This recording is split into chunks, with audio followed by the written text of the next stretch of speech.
Hello and welcome to my time management class. Today's topic is use time wisely. I appreciate you attending. My name is Andrea and I'll be guiding you through today's class. So I'm always curious, how did you hear about today's class and where are you calling in from? Please let me know in the comments because it's always fun to see how our community is growing throughout the world. I appreciate you sharing. So a little bit about me, I'm calling in from Maryland, which is on the east coast of the United States, and I'm a wife and mother of 4. Each day, my family and I, we live with 12 healthy habits in order to enjoy a better quality of life. And because these habits have been so transformative to our lives, I offer guidance on both how to implement and stick with each habit.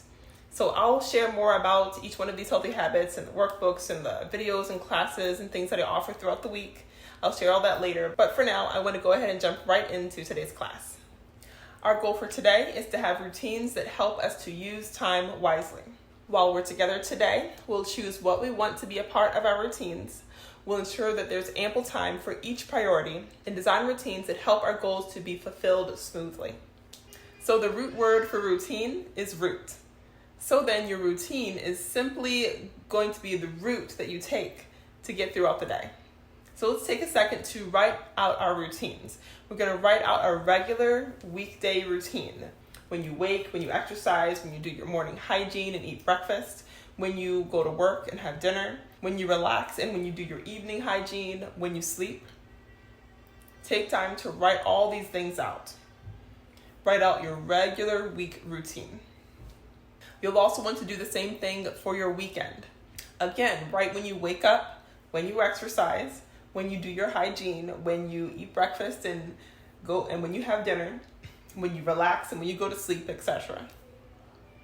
So again, that's your regular weekday routine and your regular weekend routine. You also want to write out your monthly routine. When you have your hair appointment each month, which weekend you serve as usher at church, and when you have that family dinner each month. And yes, we're also going to write out our yearly routine. Label the months that you do things like planting and tending your gardens. The months that you tend to go on that annual trip. The month that you homeschool. The months that you have that second seasonal job. This is going to look different for everyone. So once you've had time to write all this out, take a look at it. Does it seem excessively heavy on any certain day or any certain week or any certain month? We'll want to choose what we want to be a part of our routines. To choose what you want to be a part of your routine, it's helpful to weed out the unhelpful habits that waste time. So we're going to label some of these habits.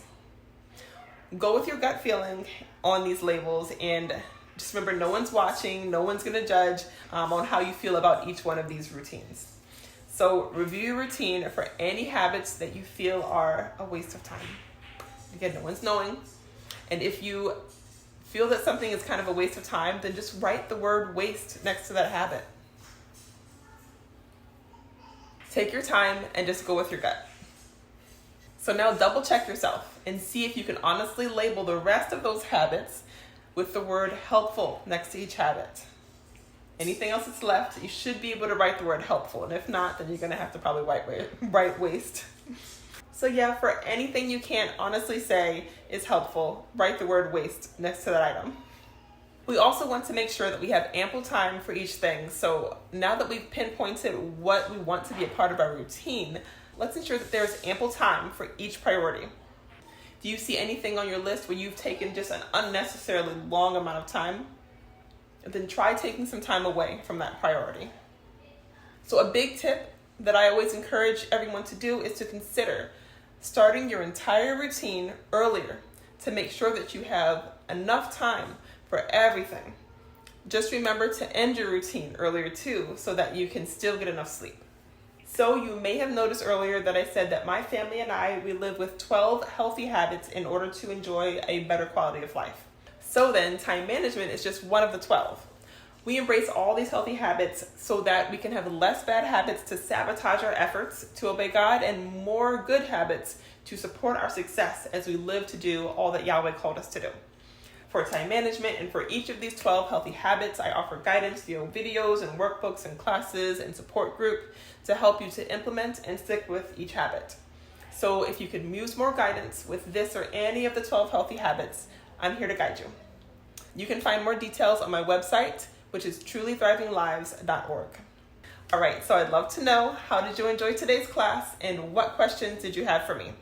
You can let me know in the comments below, or if you'd like, you can save your questions for support group or coaching. Either way, I look forward to supporting you along your journey. Thank you again for attending, and I hope you have a blessed day.